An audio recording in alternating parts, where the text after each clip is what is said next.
ప్రజల జీవితాలను ఇబ్బందుల్లోకి నెట్టి మూసి సుందరీకరణ చేయడం సరికాదన్నారు మాజీ మంత్రి హరీష్ రావు. 20,000 ఇళ్లు కూలగొట్టడం సరైంది కాదన్నారాయన. 1,00,000 మందికి పైగా జనం అవస్థలు పడతారని తెలిపారు హరీష్ రావు.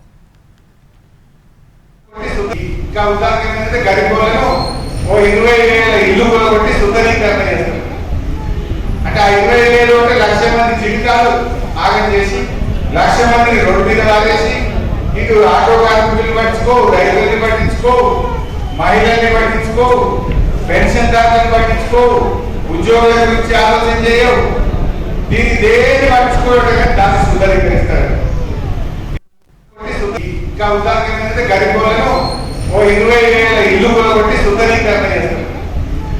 అంటే ఆ 20,000 అంటే 1,00,000 మంది జీవితాలు ఆగం చేసి 1,00,000 మందిని రోడ్డు మీద లాగేసి ఇటు ఆటో కార్మికులు పట్టించుకో, రైతుల్ని పట్టించుకో, మహిళల్ని పట్టించుకో, పెన్షన్ దారులను పట్టించుకో, ఉద్యోగాల గురించి ఆలోచన చేయవు. దీన్ని దేని పట్టించుకోవడం